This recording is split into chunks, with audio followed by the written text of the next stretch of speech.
Good afternoon, DawgNation. Welcome into Go With The Flow, presented by R.S. Andrews, as we make our picks for the championship games coming up from a point spread perspective. You know, the season is interesting because as it gets more compelling, frankly, I start to feel a bit more melancholy because it only means that it's all getting closer to come to an end. And believe it or not, the long weekly journey that we've been on will conclude after this week's show. Of course, we'll come back in some form or fashion for the postseason, our first time doing this show with an expanded playoff, but the weekly standings that we've been tracking for the entire time will be capped after this, of course, with plenty of postseason action still yet to come. So in a moment, you'll hear us give our thoughts on Georgia and Texas in the SEC Championship, all of the other big conference championship games as well. Mike Griffith, Jeff Sentell, Connor Riley, Kaylee Manziel, obviously our buddy Dari Payrow from R.S. Andrews will be asked if he wants to go with the flow and join the consensus and all that. We invite you to play along with that as we make our picks here. And, of course, before we get into that, let's give an update here on where things stand. How about last week for me? 4-2, now putting me at 46-32 on the year, a robust 14 games over 500. Kaylee Manziel also 4-2 last week at 38-40 on the year. She's tied with Connor, who was 3-3 last week. Jeff Sentell, 2-4 last week, also 38-40 on the year. Dari Payrow, one of the folks with a winning week last week, now at 34-44 on the year. And Mike Griffith was 500 last week, 3-3, also now 34-44 on the year. So that's where things stand here with championship games coming up to be picked. Of course, all of this brought to you by our friends at R.S. Andrews. Now, listen, this is the time of year in which R.S. Andrews gets very, very serious for some of you because the truth is, in Georgia, it's hot a lot, so you don't think much about your heating system until you really, really need it. And right now in Georgia, you really, really need it. It's been incredibly cold the last few days. So if you're worried that your heating system won't make it through the winter that's on its way, that's actually here right now, then please reach out to our friends at R.S. Andrews and get that heating system tuned back up to factory fresh specs. Somebody may have told you need a new furnace or something like that. The honest truth is one of these days you probably will. But our friends at R.S. Andrews may be able to tell you how you can get some new life out of that old unit, and it may only cost you $99 to get it tuned back up. So find them online. It's rsandrews.com. That's rsandrews.com. All right, so we start here today, as we always do, with the Georgia Bulldogs in Atlanta. Comfortable confines for them, Mercedes-Benz Stadium, getting ready to take on the Texas Longhorns. Of course, Georgia was a winner in Austin in October. That does not, though, stop odds makers from setting Texas here as the 2.5-point favorite. Longhorns in this game because of a big rivalry win on the road last week in College Station against Texas A&M, the first time those two teams had gotten together since 2011. Georgia sewed up its fate as far as the SEC championship is concerned, though, 3 weeks ago by beating Tennessee. But everybody knows Dogs also struggled a bit in getting past Georgia Tech in 8 overtimes, hoping to play better against a better opponent here in this spot. So the number is Texas, favored 2.5 in the rematch against Georgia. As big a game as you can imagine with the college football playoff implications. Mike Griffith, we come to you first. What's your thought on Texas favored here by 2.5? Well, it's a different Georgia team than the one that played him in Texas earlier this year. I think you got a better version of Carson Beck right now. I think you got an old warhorse in Smile Munden that also was not playing at the time that game was played. And who knows, maybe Rod Robinson becomes an X factor. Suddenly you have a 235-pound battering ram, short yardage situations. I feel confident picking Georgia and taking the points. So, Mike, on the side of Georgia here, minus the 2.5. Jeff Sentell, what about for you? Yeah, interesting game. Obviously, makes one scratch one's head considering how Georgia handled Texas out in Austin to see them the underdogs here. I just think Georgia's just been a more battle-tested football team. I think they're still the more talented football team, and I don't think Texas has seen anything like Georgia. The wars, I guess, Georgia's went through against the Alabamas, Georgia Techs, the Ole Misses. That obviously didn't come out in their favor, but there's just a lot of good stuff here with Georgia. They've played better football. They've been more tested. I like them to win, and I like it to be close, but I like the Dogs to win by about 6-7 points on Saturday. So a lot of love for Georgia here thus far. Connor, they're making it sound easy. Is it easy for you too? BA, what happened when we first picked this game back in October? Do you remember? I don't remember. Everyone on this panel except for me picked Georgia to win, and I said I'll be the one that takes Texas here to cover because knowing the way this goes, if we all pick Georgia like we all did against Alabama, the Bulldogs will lose. Well, I'm here to tell you that once again, everybody except me on this panel is going to pick Georgia. Jeff has already done it. Mike has done it. Kaylee has flip-flopped from her previous prediction that Texas was going to win this game, and she will pick Georgia. We both know you're going to pick Georgia, and we know Dari's going to roll with the dogs in the end. So I'll be the bad guy here. I'll be the one person that picks Texas. That way it's not a clean sweep. And if I am right, that means I get to make up ground in the standings. If I am wrong, that means that Georgia wins. It's the simplest play that you could ever imagine. So I will wear the black hat here diplomatically and take the Texas Longhorns to cover the 2.5 points. In the TV industry, they call that saving the graphic. Connor saves the graphic there, but at least giving somebody a chance to put the burnt orange Longhorn logo there. And also, Connor, not just making the pick, but predicting the other picks that people will make here, which is a little bit of an unorthodox choice. Kaylee, Connor seems to think he knows what you're going to do. Prove him right or wrong here. What's your thought on this game?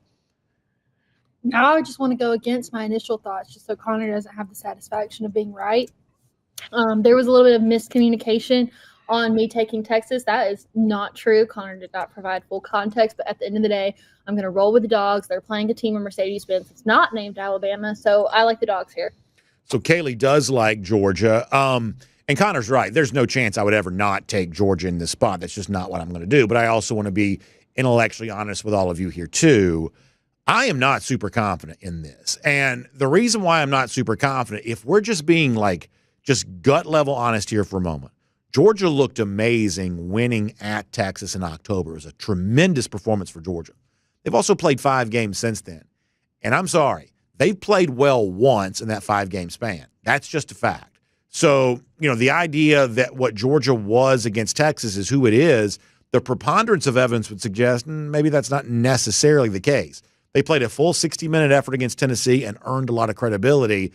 But the games before that, the games since then, have just not quite been of the same category here. So the reason why, even if I'm always destined to pick Georgia, the reason why I would justify that pick is, and Jeff Santel kind of alluded to this a little bit, I'm not 100% sure what you get from Georgia, but I am quite confident that Georgia should be favored. Because while Georgia's played the much more difficult schedule than Texas, Texas comes in with a better record. Texas comes in with, fewer sweat jobs this year and just the one loss. The truth is, it was decisive between these two teams when they played in October. We've all seen enough college football to know that doesn't guarantee anything about the rematch. If anything, it just tells you that Texas perhaps is going to be more ready for it. But it is an example of, even with Georgia and its issues, perhaps undervalued in this spot. So the number here is 2.5. I will take Georgia plus the 2.5. I believe it's a game they can win. I'm not a liar, so I won't tell you I know for sure that they will. I'll also have some more thoughts about this game a little bit later on too. But for now, Georgia plus 2.5 is my pick here. And Dari, as Connor projected, that puts the flow heavily on the side of Georgia too. Do you want to go with the flow and take the dogs here? Man, it's tough. I've been thinking about this.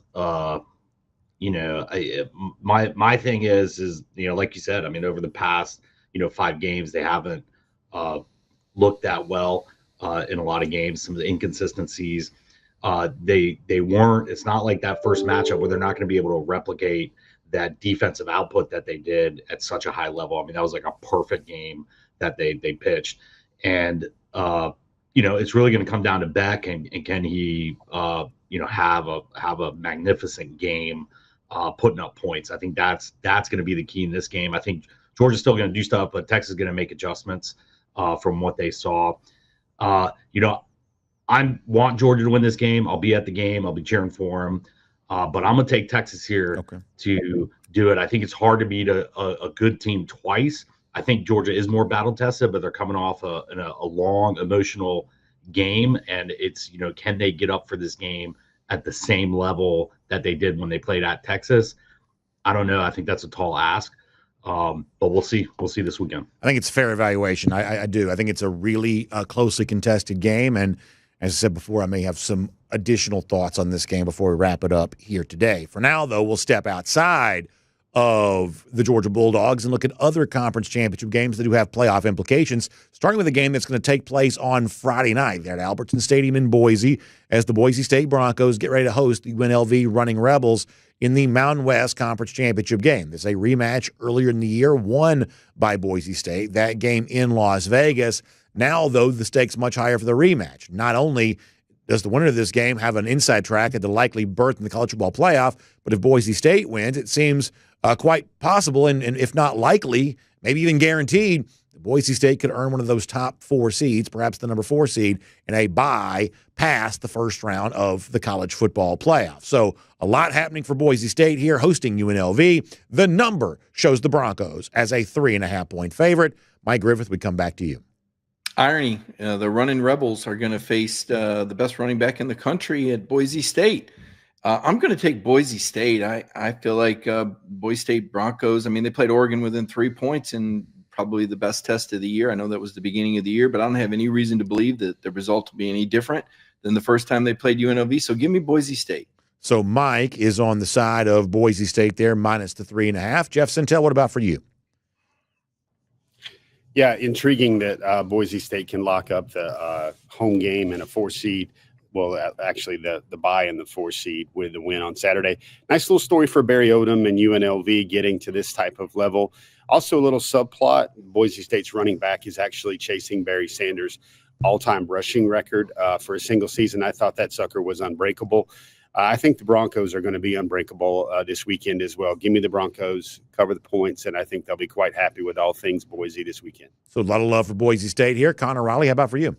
It's not this easy. Some team's going to lose this week that shouldn't, and I think it's going to be this Boise State team. Maybe I've been hanging around with BA too much, and he's been talking up Barry Odom in this UNLV team, but UNLV found a way to mostly bottle up Ashton Jeanty the first time around. He still had over 100 yards, but he did not have the monster performance that you've seen him have so often this year. I know this game is going to be in Boise, and that is a concern, whereas the first game was in Vegas. But I like this UNLV team to find a way to get things done, make it tough, and they, too, are potentially playing for a spot to get the G5 spot in the college football playoff, and I expect them to do that with a road win over the Boise Broncos. So give me UNLV against the number here. So, Connor, on the side of UNLV in the Mountain West Conference Championship game, Kaylee Manziel, what about for you? It sits at 3.5. I swear it's like Connor used his crystal ball and took the words right off my handy-dandy note card here, because I put it can't be that easy. Somewhere within this week there has to be some sort of chaos. It can't be that easy for a team or for the college football playoffs. So I'm also going to take a flyer, and I'm going to take UNLV this week. Yeah, I like UNLV a lot here. I'm not going to sugarcoat this at all. The fact of the matter, it was a close game between these two the first time, 29-24. As Connor mentioned, Jeanty did not have a great game against a sharp defensive mind like Barry Odom. He only averaged 3.9 yards per carry in the first meeting here. I don't want to nitpick this too much, but Jeanty's also only had 1 touchdown in each of his last 2 games. I'm not suggesting he's slowing down very much. He's still having an outstanding season, but this is a guy who's had a lot of carries here this year, and the best defense, other than perhaps Oregon, that he's going to face all year long, he's about to face again. He didn't have a great game against them the first time. And in this particular spot, UNLV is just as motivated as Boise State is. I think a lot of this adds up to real value on UNLV plus the 3.5. Now, some of this is maybe just the fun of having the potential upset bid on a Friday night, but UNLV is a living, breathing force in this game here. An entire season's worth of results suggests that's a possibility. So I'll take them plus the 3.5, and I could definitely see them actually winning this game even on the Smurf turf here. So I will also take UNLV plus the 3.5. And with that, the flow is on the side of UNLV here too. Dari, you want to go with the flow and take the Running Rebels? Yeah, all day. I like UNLV in this game. The cover, I think getting points here is good. I think they have a chance to win this game. They've covered their last 8 road games in a row. Yeah, so I think that's a lot of fun there on Friday night. Another big kind of group of 5 conference championship game that also has some intrigue to it too is our next pick here, and it's also on Friday. It takes place on the banks of the Hudson River, at the bend of the Hudson, as they like to call it, as the United States Military Academy gets ready to play host to Tulane. Of course, Tulane saw its playoff hopes come to an end last week at the hands of Memphis, but now an American Athletic Conference championship can be in their hands, but they got to go up north on the road, win at Army as a 5.5-point favorite. Black Knights, of course, in a high-profile game a couple of weeks ago, did lose badly at Yankee Stadium to Notre Dame, but this has been obviously a good football team for most of the year here. So once again, and kind of a group of 5 championship game here on a Friday night. Mike, what do you think about your Army Cadets hosting Tulane as a 5.5-point underdog? I think Army will give the Green Wave their marching orders. Give me Army and lay the points. Oh, well, you're taking the points in this particular spot, but yeah, I get the point though. Jeff Sintel, how about for you? Close one, folks. I think you look at the SP Plus rankings. I think Army is 38, and I think number 35 is Tulane. Really close here, really similar squads. That means I look to that 5.5 points that Army is getting. Give me the Black Knights. I like the Black Knights in this one. So a lot of love for Army here right now. Connor, how about for you? It's not this easy. Give me Tulane. I'm going to ride the wave. I think they're the better team, and they've played maybe a little bit of a tougher schedule. Obviously, coming off a tough loss to Memphis on Thanksgiving. I like for Tulane to bounce back here on the road. So Connor takes Tulane minus the points up there in New York. Kaylee, what about for you? I think Tulane understands that their potential time in the playoffs is based on what happens in another game. But if UNLV does upset Boise State, Tulane's going to need a lot of style points to make that jump over them. So I like Tulane here. So I feel like I'm maybe making like the squarest pick in the world because it just seems really fun. But honestly, hear me out on this. It just, I mean, sometimes conventional wisdom is just true. You got Summerall, the Tulane coach, almost certainly, listening to overtures to go somewhere else. Is it Dari Mensah, that's the quarterback's name? He's going to have all kinds of opportunities to go play somewhere else next year. Tulane, for the most part, lost its playoff hopes by losing to Memphis. They're on the road. It's going to be freezing cold. Army playing one of the biggest games in its home venue that it's probably played in quite some time. And on top of that, Tulane's a 5.5-point favorite. I really don't see how you say roll wave here. I really, really think Army plus the 5.5 seems like the obvious choice. Now, college football is not a very good sport for taking the obvious outcome, but this to me just seems really, really cut and dry. I am also on the Cadets plus the 5.5. Dari, that puts the flow on the side of Army here too. Is it that simple? Do you want to go with the flow and take the Black Knights of the Hudson? Yeah, I'm gonna roll with Army, man. I think they keep winning, and I don't think they should be a dog in this game. So I like getting points with Army. Yeah, I think Army's a pretty good team too, based on what I've seen from them here this season. I think that is perhaps the case. So with that, we'll step out of Friday action. We'll go to the early game on Saturday, kind of a traditional spot for the Big 12 championship game, and of course, pour one out for the Pac-12 title game. Normally in the past, we would have been talking about that on a Friday night, but it no longer exists. So condolences to all Pac-12 fans. But we'll turn our attention to what's become a little bit of a noon staple in the lead into the SEC championship, and that is the Big 12 Conference Championship game. Once again, playoff implications here as we see Arizona State take on Iowa State. Keep in mind, this is a noon start for an Arizona State team, traveling from the West here for this one at Jerry World in Dallas.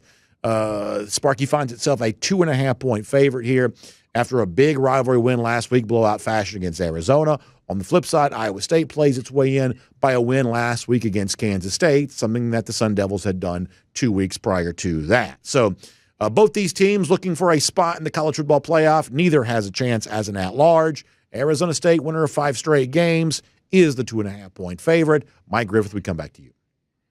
Yeah, just a lot of momentum for Arizona State right now. That 2.5-point line, though, you would think it'd be a lot more. So I'm going to go with my first upset surprise pick, and I'm going to take Iowa State to spoil the party for the Sun Devils. So Mike on the side of Iowa State plus 2.5. Jeff Sintel, what about you? Folks, has there ever been a game that meant more with more implications that makes you want to maybe watch the rom-com when you're with your wife while it's on, or one of those Christmas movies on the Hallmark station, on the Hallmark channel? I think that Iowa State, everybody wants to be riding that upset wave right now. I think Iowa State gets this one. I guess if we're going to put on the upset card or put on the upset hat, that's what I got for this week. I just think Iowa State's a better football team, and somebody's going to win this, and somebody's going to print up a lot of T-shirts and force their fans to travel a whole lot instead of saving it for Christmas money. Give me Iowa State. So a little bit of love on the Cyclones here right now. And what I believe, I think I have this right, the first 10-win season in program history. I believe that may be right. Connor, what about for you here? Arizona State, 2.5-point favorites in Dallas against Iowa State. As America's premier Arizona State tout, I just, they make it so easy, BA. They go against Arizona State every week, and Arizona State, they do nothing but win. That's all they've done the last 2 months. They're going to do it on Saturday. A little misnomer about the time change there. Arizona is actually only 2 hours behind, whereas Iowa State is it's a 1 hour time difference. So the time difference there, much overstated. I like Arizona State here. They're going to be able to run the ball. Cam Scatterbo might be the second best running back in America this year with what he brings to the table. So I really love this Arizona State team. I think they're going to get into the college football playoff. So give me Sparky and the Sun Devils to win again, going against Jeff here. Connor is nothing if not consistent. He has, to his credit, liked Arizona State all year long.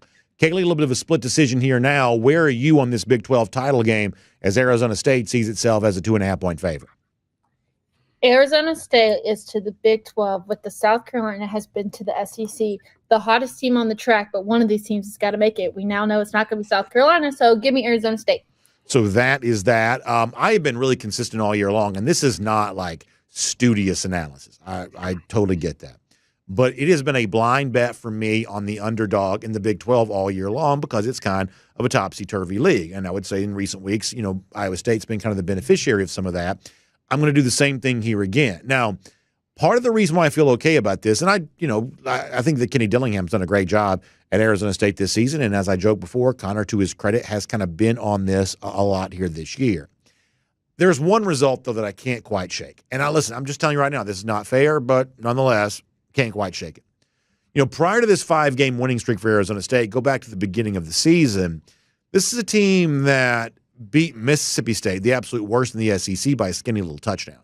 So, the idea that this is the kind of team that's just sort of a blind bet, 6 straight wins, plow through the actually a little bit deeper than you may have realized, Big 12 with a youngish coach and a situation like that and just marching their way to the college football playoff, maybe a little bit of a heat check on that for me, just sort of given the humble beginnings with where they started and given the fact that this has just sort of been a kind of an underdogs league here this year. That's enough for me to take the flyer on Iowa State plus the 2.5. That puts the flow on the side of the Cyclones too. Dari, you want to go with the flow and take the boys from Ames? Man, this is a tough one. Two teams I really haven't watched that much this year. So I'm going to take a flyer and take the Sun Devils to cover that 2.5 points. Yeah, listen, these are not the sexiest teams in college football. We won't pretend otherwise, but they're going to have a knockdown, drag out, and somebody's going to the college football playoff as a lead into the SEC championship. In all honesty, that's not a bad way to spend a Saturday as far as I am concerned. Of course, if you'll check out the Friday edition of DawgNation Daily and our R.S. Andrews Cool Down at the conclusion of the show, which by the time you see this is already aired, we'll give you our official thoughts on the Big Ten championship game with Penn State and Oregon. They're in Indianapolis. We'll have some best bets from kind of the sort of the deeper pool of the conference championship games if you'd like to be provided with that. So we'll give you all of that on the Friday edition of the R.S. Andrews Cool Down as a part of DawgNation Daily. But for now, one more pick to give you here. It's the ACC championship game where there is massive intrigue as we're essentially down to just 2 teams left for an at-large bid in the college football playoff. If SMU beats Clemson on Saturday in Charlotte, Alabama is going to the college football playoff. If Clemson wins against SMU, Alabama still might go, but there would be some debate between the Mustangs and the Crimson Tide taking place at that point. For now, though, SMU certainly wants to control its own fate by getting this win against Clemson. Of course, Clemson knows this stadium well. SMU playing, I presume, there for the very first time. But they're 2.5-point favorites. The Ponies are against Clemson here in this spot. ACC championship game, massive playoff implications. Mike Griffith, what do you think about the Mustangs favored by 2.5? Yeah, a lot of fanfare for SMU right now. They got a really good quarterback, but you brought it up, BA. I think that playing in Charlotte is the game changer. So give me the Clemson Tigers to win this game. So Mike has Clemson pulling the upset and creating the debate that would stir after that. Wouldn't that be an entertaining way to spend a Sunday?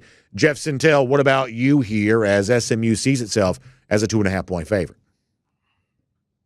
Yeah, give me the echo chamber. Give me the entertainment. Give me the upset. Not really, but the one that'll upset the most folks. I like Clemson to win this football game. I just think they got better personnel on both sides.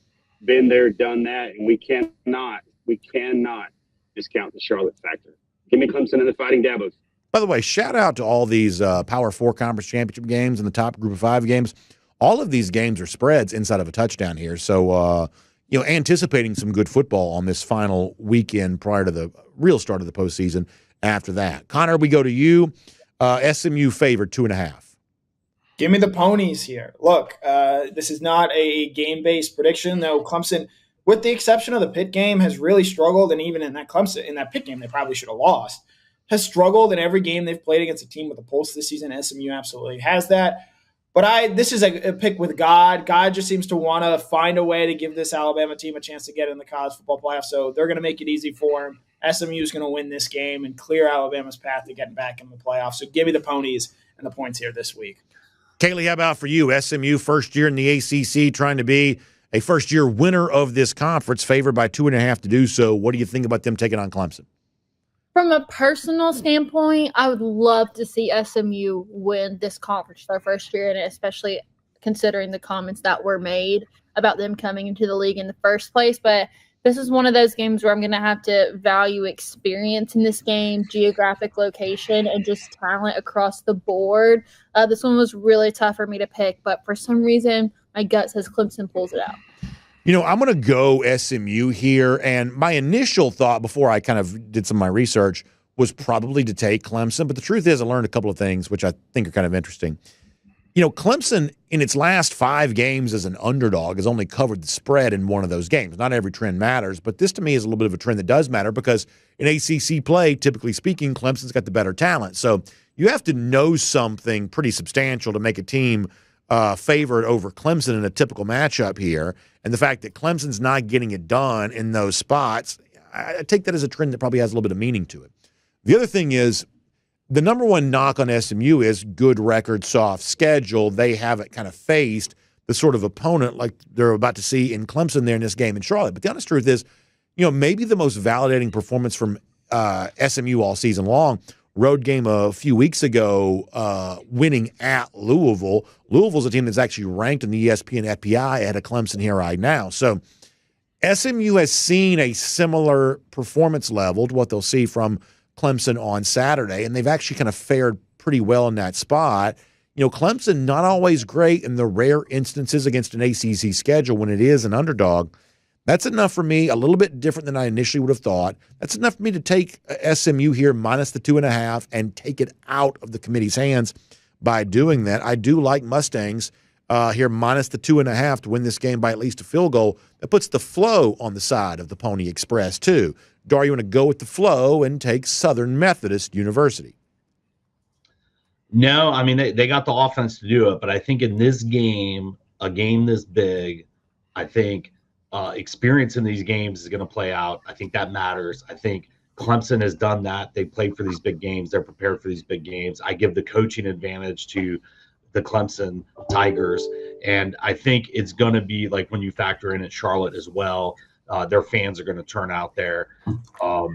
I give them the edge in this one. I like Clemson to cover, and they get themselves back into the playoffs after being dead from losing to South Carolina. And as we said, if Clemson finds itself back in the playoff, what a debate will rage at that point between Alabama and SMU for what would be the final at-large spot. I think Alabama would have the likely edge there, but I do think the rankings on Tuesday night did at least leave the door open for SMU at least a bit. Obviously, all of that will be discussed at the time. For now, thank you for being a part of Go With The Flow, presented by R.S. Andrews. And thank you so much to R.S. Andrews, who makes this show possible, not just each and every week, but each and every year. We have a long-standing tradition of doing this around here, and I always enjoy it. Now, we're not done with our picks. We're going to invite you to go check out another broadcast to see.